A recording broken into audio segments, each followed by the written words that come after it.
नमस्कार मित्रांनो, मी प्राध्यापक गजानन नेरकर, DSG अर्थजागृती या शैक्षणिक चॅनलमध्ये आपल्या सर्वांचं हार्दिक स्वागत आहे. मित्रांनो, आजच्या व्हिडिओमध्ये आपण 1992 सालचा जो हर्षद मेहता यांनी घडवलेला स्टॉक मार्केट घोटाळा आहे त्याची इनसाइड स्टोरी बघणार आहोत.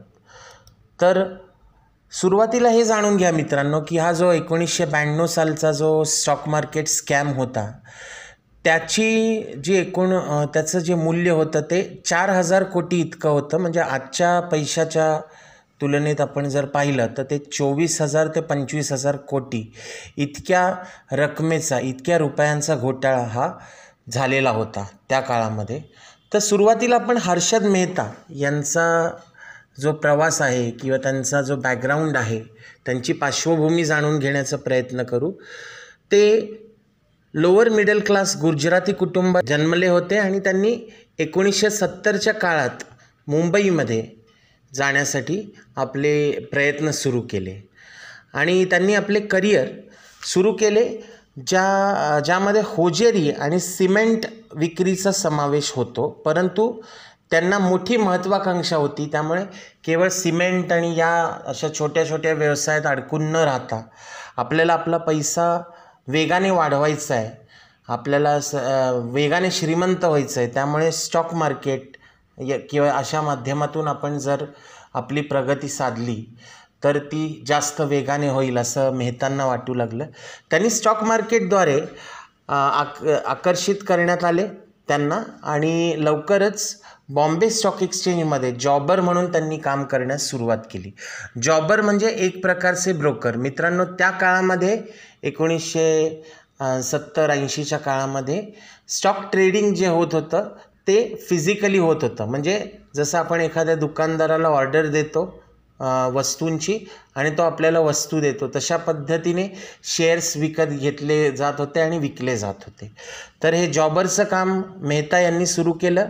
त्यानंतर मुंबईच्या वरळी क्षेत्रामध्ये, वरळी या भागामध्ये त्यांनी 15,000 चौरस फूट अपार्टमेंटमध्ये राहायला सुरुवात केली. इतका पैसा त्यांनी स्टॉक मार्केटमधून उभा केला आणि लक्झरी कार, डिझायनर सूट अशी त्यांची वेशभूषा असायची, अशी त्यांची जीवनशैली होती. मित्रांनो, स्कॅम 1992चे तपशील आपण पाहूया मित्रांनो, की नक्की कोणत्या कोणत्या विषयांमध्ये हा स्कॅम घडला किंवा हा घोटाळा घडला. तर पहिला मुद्दा त्याच्यातला ready forward deal loophole हा मानला जातो, ज्याच्यामध्ये भारतातील बँकांना सरकारी सिक्युरिटीजमध्ये त्यांच्या डिपॉझिटची काही टक्केवारी राखण्यासाठी आवश्यक आहे. त्यांनी अनेकदा रेडी फॉरवर्ड ऑफरद्वारे स्वतःमध्ये ही सिक्युरिटीज ट्रेड केली आहे. मूलभूतपणे अल्पकालीन कर्ज व्यवस्था किंवा बाकीचे जे अर्थव्यवस्थेचे भाग आहेत ते याच्यामध्ये मानले जातात. तसेच मेहतांनी याच्यामध्ये काय केलेलं आहे तर बँकांदरम्यान ब्रोकर म्हणून पोज करून या सिस्टीमचं शोषण केलं. तर बेसिकली याच्यामध्ये काय केलं मेहतांनी, या ज्या सिस्टीमचा उपयोग केला, एक बँक दुसऱ्या बँकेला किंवा दुसऱ्या इंडस्ट्रियल एंटरप्राइजला जे फंडिंग करायचे त्या फंडिंगचा मिसयूज करण्याचा प्रयत्न मेहतांनी केलेला आहे. दुसरा मुद्दा जो आहे स्कॅम 1992चा तो आहे बँक रिसीट्स, म्हणजे बँक पावती. सिक्युरिटीज हलवण्याऐवजी बँक रिसीट देऊन ट्रान्झॅक्शनचा पुरावा म्हणून जारी करत असे आणि मेहताने प्रत्यक्षपणे सिक्युरिटीज न ठेवता BR म्हणजे बँक रिसीट जारी करण्यासाठी बँक मिळवण्याचे व्यवस्थापन केले. तर एक बँक थेट पैसा दुसऱ्या बँकेला देत असे, पण मेहतांनी एजंट म्हणून कामगिरी केली आणि एका बँकेकडून पैसा घेतला आणि दुसऱ्या बँकेला फक्त बँक रिसीट दाखवली, त्याच्याबद्दल कोणती सिक्युरिटी दिली नाही, कोणती तारण वस्तू त्यांनी दिलेली नव्हती, तरीसुद्धा हा व्यवहार त्यांनी पूर्ण केला. तिसरा मुद्दा जो आहे तो आहे निधी डायव्हर्ट करणे. तर मेहताने या नकली BR म्हणजे बँक रिसीट्स वापरून बँकांकडून निधी प्राप्त केला, परंतु सुरक्षा ट्रान्झॅक्शनसाठी पैसे वापरण्याऐवजी त्यांनी स्टॉक खरेदी करण्यासाठी हा पैसा डायव्हर्ट केला. म्हणजे एका बँकेकडून पैसा घ्यायचा आणि तो स्टॉक मार्केटमध्ये टाकायचा, त्याचे शेअर्स विकत घ्यायचे, असं काम मेहतांनी केलं. चौथा जो मुद्दा आहे तो आहे पंपिंग स्टॉक. म्हणजे मेहतांनी निवडक स्टॉकची मोठ्या प्रमाणात खरेदी करण्यासाठी या फंडचा वापर केला आणि कृत्रिमरित्या त्यांच्या किमती वाढवल्या. 10-20 रुपयाचा स्टॉक अचानक 100-200 रुपयावर जायचा जेव्हा मेहता स्टॉक विकत घ्यायचे. त्यानंतर ते या अतिमौल्यवान स्टॉकचा कोलॅटरल म्हणून वापर करत असत आणि अधिक पैसे कर्ज घेत असत आणि ही एक सायकल त्यांनी निर्माण केली.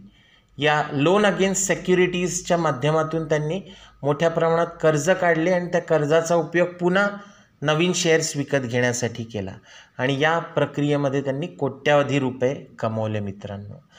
पाचवा मुद्दा जो आहे तो आहे द बियर कार्टेल, ज्याच्यामध्ये बियरिश ट्रेडर्सच्या ग्रुपसह मेहता ब्रॉलमध्ये होते.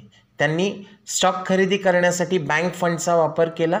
या ट्रेडर्सना त्यांच्या पोझिशन्सना कव्हर करण्यासाठी जास्त किमतीत खरेदी करण्यासाठी बाध्य करण्याचा प्रयत्न त्यांनी केला आणि पुढे किमती ड्राईव्ह केल्या, पुढे किमती वाढवल्या, असं काम त्यांनी केलेलं आहे. त्यानंतर मित्रांनो या घोटाळ्यातील पात्रे आपण जाणून घेऊ. स्कॅम 1992च्या घोटाळ्यातलं पहिलं पात्र म्हणजे हर्षद मेहता.